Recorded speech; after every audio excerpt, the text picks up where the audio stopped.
વનકર્મી પર હુમલાના કેસમાં ડેડિયાપાડાના ધારાસભ્ય ચૈતર વસાવાના પત્ની શકુંતલા વસાવા સહિત જે બીજા 7 ખેડૂતો છે એ લોકોના જામીન આજે કોર્ટે મંજૂર કર્યા છે। એક તરફ જ્યારે આદિવાસી વિસ્તારનું રાજકારણ ગરમાઈ રહ્યું છે ત્યારે હવે ચૈતર વસાવાના સમર્થનમાં રાજપીપળાની અંદર 24 તારીખે એક મોટો કાર્યક્રમ થવાનો છે અને આ જ વાતને લઈને આમ આદમી પાર્ટીએ શું કહ્યું છે તેની વાત કરીશું આજના આ વિડીયોમાં। નમસ્કાર, હું હંસિની અને તમે જોઈ રહ્યા છો નિર્ભય ન્યૂઝ।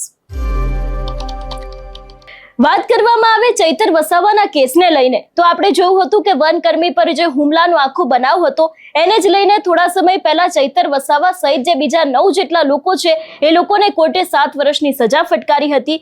એ બાદ આજે આપણે જોયું કે તેમના પત્ની શકુંતલા વસાવા સહિત જે બીજા લોકો છે એ લોકોના જામીન મંજૂર થઈ ગયા। ચૈતર વસાવા અત્યારે હાલ જેલની અંદર બંધ છે, પણ જ્યારે રાજપીપળાની અંદર આમ આદમી પાર્ટી ચૈતર વસાવાના સમર્થનમાં એક મોટો કાર્યક્રમ કરવાની છે, એ જ વાતને લઈને આમ આદમી પાર્ટીના નેતા વિનુ રાઠવાએ શું કહ્યું તે સાંભળીએ।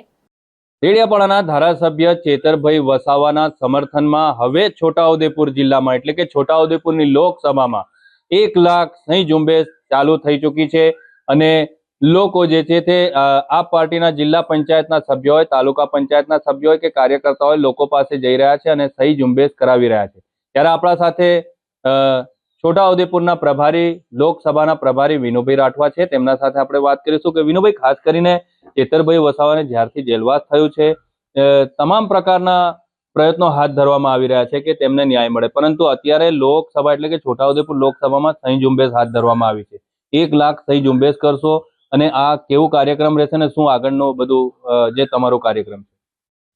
આજે 27 તારીખના રોજ જે સિગ્નેચર કેમ્પિંગનું અમારું આયોજન છે એ છોટાઉદેપુર જિલ્લાની અંદર અહીંયાના જે આમ આદમી પાર્ટીના તમામ કાર્યકર્તાઓ સાથે જે સિગ્નેચર કેમ્પિંગનું આયોજન કરેલું છે, જેમાં ખાસ કરીને અહીંયા દરેક કાર્યકર્તા મોટી સંખ્યાની અંદર ભેગા થવાના છે અને રેલી સ્વરૂપે છોટાઉદેપુર કલેક્ટર ઓફિસમાં એ સિગ્નેચર કેમ્પિંગ લેટર્સ અમે આવેદન અહીંયા કલેક્ટર માધ્યમથી રાષ્ટ્રપતિ અને રાજ્યપાલને સોંપરૂપ કરવાના છે।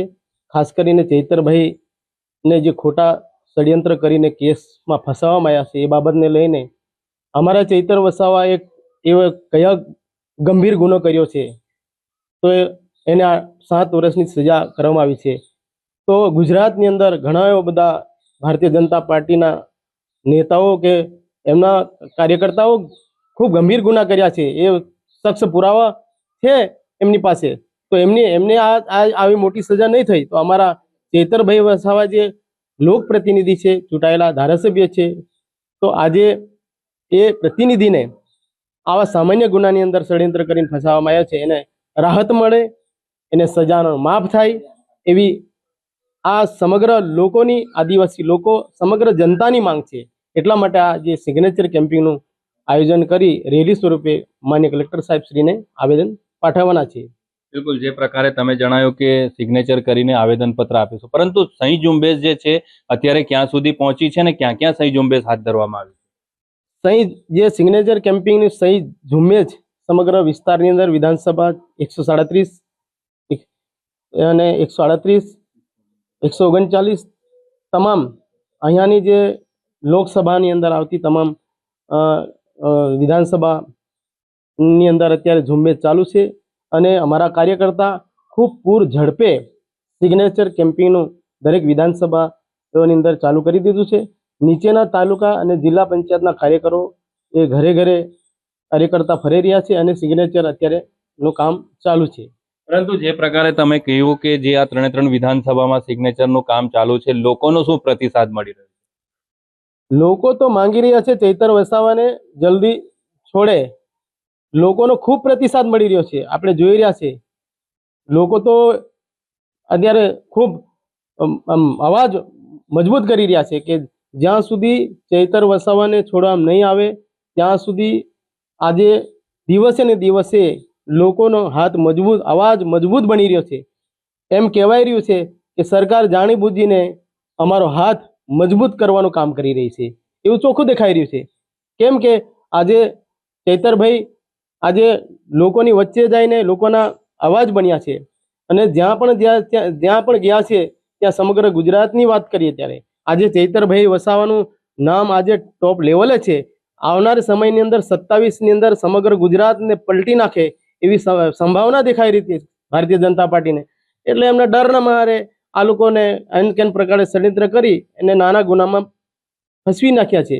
એટલે લોકો તો અત્યારે તૈયાર છે અને જલ્દી તકે છોડે એવી માંગ છે. બિલકુલ, જે પ્રકારે તમે જણાવી રહ્યા છો કે વહેલી તકે છોડે, પરંતુ જ્યારથી ચેતરભાઈ વસાવા જેલમાં ગયા છે ત્યારથી આપ પાર્ટીના જે જિલ્લા પંચાયતના સભ્યો હોય, તાલુકા પંચાયતના સભ્યો હોય કે કાર્યકર્તા હોય, તેમાં ક્યાંક ને ક્યાંક નારાજગી જોવા મળી છે. ના, અમારા અહીંયા કાર્યકર્તાની કોઈ નારાજગી નથી. એ કહેતા હશે કોઈ પણ ભારતીય જનતા પાર્ટી વાળા આ બધી બાબતો અને વાતો બનાવતા હોય, બાકી અમારા કાર્યકર્તા આજ સુધી કોઈ નારાજ છે નથી, એવું ચિત્ર દેખાયું જ નથી. પરંતુ ક્યાંક ને ક્યાંક ચેતરભાઈનું પીઠબળ નથી તમારા પાછળ, તો આ પાર્ટી ક્યાંક ને ક્યાંક નબળી પડી ગઈ હોય તેવું લોકોનું કહેવું છે. ખોટી વાત છે. અત્યારે અમારે સિંહણ છે 2. ચૈતર વસાવા જેલમાં છે એટલે એનો મતલબ નથી 2 સિંહણો બેઠા જ છે અને અત્યારે થર્ડ દિન આવી જાય છે અને અમારી પાસે પીઠબળ છે જ. ચૈતરભાઈ વસાવાના પીઠબળ જ છે. એટલે એનો મતલબ એવો નથી કે ચૈતરભાઈ જેલમાં છે એટલે પીઠબળ નથી. અમારા 2 સિંહણ ચૈતરભાઈ વસાવાના 2 સિંહણ છે જ. એટલે કોઈ કહેતું હોય તો માન્ય ન ગણીએ અમે. અર્જુનભાઈ રાઠવાનો જે આક્ષેપ હતો કે ચેતરભાઈના નામ પર આદિવાસી વિસ્તારની અંદર આપ પાર્ટી જે છે તે લોકોને ગુમરાહ કરી રહી છે, આ બાબતે આપનો શું ખુલાસો? આટલું બધું ગુજરાતની અંદર લોકોને જાગૃત કર્યા છે, ગુંગરા કરવાની વાતો કોણ કરે છે? એ સવાલ પૂછો એમને, કોણ ગુંગરા કરે છે? એટલે એ તદ્દન વાહિયાત વાતોમાં અમે નહીં પડીએ. પરંતુ અર્જુનભાઈ એવું પણ કહ્યું હતું કે ચેતરભાઈ તો આદિવાસીઓ માટે લડત લડી રહ્યા છે, પરંતુ જે આપ પાર્ટીની જે ઉપરની પાર્ટી જે છે, લોકોને આદિવાસી વિસ્તારની અંદર આવીને આદિવાસી લોકો, ભોળા આદિવાસી લોકોને આપ પાર્ટીના જે નેતાઓ છે તે ગુમરાહ કરી રહ્યા છે, એવું આક્ષેપ હતો. ખુલાસો કોનો આક્ષેપ હતો? અર્જુનભાઈ રાઠવાનો. અર્જુનભાઈ ભૂતકાળમાં અમારા અર્જુનભાઈ શ્રીએ આમ આદમી પાર્ટીમાં કામ કર્યું હતું. અત્યારે પોતાની જ પાર્ટી નબળી જે જોડાયેલા છે એમાં પોતે જ નબળા છે. કોઈ પાર્ટી નબળું ગણવાનું નહીં.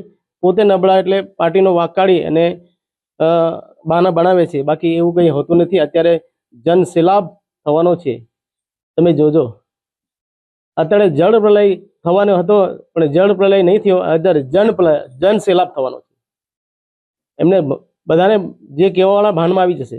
બિલકુલ, એક છેલ્લો મારો સવાલ છે. એમનો આક્ષેપ એ પણ હતો કે 28 ગામોનો જે વિસ્થાપિત થવાનો મુદ્દો હતો તે આપ પાર્ટી લઈને આદિવાસી વિસ્તારની અંદર ચૂંટણીનો પ્રચાર કર્યો હતો, પરંતુ હવે 28 ગામો જે છે તેમાં આપ પાર્ટીના જે જિલ્લા પંચાયતના સભ્યો, તાલુકા પંચાયતના સભ્યો લોકોને મળવા પણ નથી જઈ રહ્યા અને લોકોની જે સમસ્યાઓ તે પણ નથી સાંભળી રહ્યા છે. શું ખુલાસો આ બાબતે? 28 ગામનો મુદ્દો તો લાંબો મુદ્દો છે, લાંબી લડાઈ છે. સરકાર બનશે, જોજો તમે, હલ થઈ જશે. અત્યારે તો ભારતીય જનતા પાર્ટી જે પણ બહાર નીકળે બોલે અને તરત પૂરી દેશે. કોઈ અનકન પ્રકારે બહાનું બનાવીને. પ્રજા જાગૃત થઈ ગઈ છે, લોકો જાગૃત થયા છે. લોકો જાગૃત થઈ ગયા એટલે તો આમ આદમી પાર્ટી અત્યારે પૂરું ઝડપે ઉઠી ગઈ છે, દેખાઈ રહ્યું છે. 28 ગામનો મુદ્દો બહુ લાંબી લડાઈ છે અમારી. એ લડાઈ સક્સેસ થઈ જશે. સમય આવશે ત્યારે એવું નથી કે એક જ દિવસમાં બધું થઈ જાય. આ ભારતીય જનતા પાર્ટી એક તરફ શાસન હોવા છતાં આટલું બધું અન્યાય ને અત્યાચાર ચાલે છે, આપણે જોઈએ જ છે. અત્યારે તો અમારી અહીંયા કવાંટમાં જિલ્લા પંચાયત બોડી બેઠી છે. હજુ તો વિધાનસભાઓ આવે તો અને પરિણામો ઘણા સારા આવશે. પરંતુ લોકોનો એવો આક્ષેપ છે કે આ પાર્ટીના ચૂંટાયેલા સભ્યો મળવા કેમ નથી જતા? લોકો કોણ આક્ષેપ કરે છે? મળવા જાય છે, કેમ નથી જતા? કામ ચાલુ છે. આક્ષેપ કરનારું ચિત્ર સામે આવે તો અમે માનીએ ને. કયા લોકો કે છે? એ તો વાહિયાત વાતો છે. કહેતા હોય તો ભારતીય જનતા પાર્ટીના નેતા કહેતા હોય, આ તો કોંગ્રેસના નેતા કરતા હોય, કેમ કે એમની પાસે કશું પીઠબળ રહ્યું નહીં એટલે આવું બોલે. એટલે આ વાત છે. બિલકુલ, આ હતા આપ પાર્ટીના પ્રભારી વિનુભાઈ રાઠવા. તેમના સાથે આપણે તમામ મુદ્દે ચર્ચાઓ કરી છે. સાથે સાથે તેમણે જે રીતે કોંગ્રેસ નેતા અર્જુનભાઈ રાઠવાએ જે આક્ષેપો કર્યા હતા તે બાબતે પણ ખુલાસો આપ્યો છે. અને આવનાર એટલે કે 27 તારીખે જે રીતે સહી ઝુંબેશ પૂરી થશે અને તેઓ રેલી સ્વરૂપે કલેક્ટરશ્રીને આવેદનપત્ર આપશે તેવું વિનુભાઈ રાઠવાએ આપણા સાથે વાતચીતમાં જણાવ્યું છે. રફીક મકરાણી, નિર્ભય ન્યૂઝ, છોટાઉદેપુર. હવે એક તરફ અત્યારે હાલ આદિવાસી વિસ્તારનું રાજકારણ ગરમાઈ રહ્યું છે. ભારતીય જનતા પાર્ટી હોય, કોંગ્રેસ હોય કે પછી આમ આદમી પાર્ટી હોય, દરેક લોકોનું ફોકસ અત્યારે હાલ ક્યાંક આદિવાસી વિસ્તાર ઉપર રહેલું છે. ત્યારે જોવાનું એ પણ રહેશે કે 24 તારીખે શું નવાજૂની થાય છે અને ખરેખર હવે ચૈતર વસાવા ક્યારે જેલની બહાર આવશે. કારણ કે આમ આદમી પાર્ટી દ્વારા એવું પણ કહેવામાં આવ્યું છે કે ટૂંક જ સમયની અંદર હવે ચૈતર વસાવાના જામીનની આખી જે પ્રોસેસ છે એ પણ શરૂ કરવામાં આવશે. એટલે હવે આગામી સમયમાં એ પણ જોવાનું રહેશે કે ચૈતર વસાવા જેલની બહાર ક્યારે આવે છે. આ વિષયને લઈને તમારું શું માનવું છે અમને કમેન્ટ કરીને ચોક્કસથી જણાવજો. તેની સાથે અમારી ચેનલ નિર્ભય ન્યૂઝને લાઇક, શેર અને સબસ્ક્રાઇબ કરવાનું ભૂલશો નહીં. નમસ્કાર.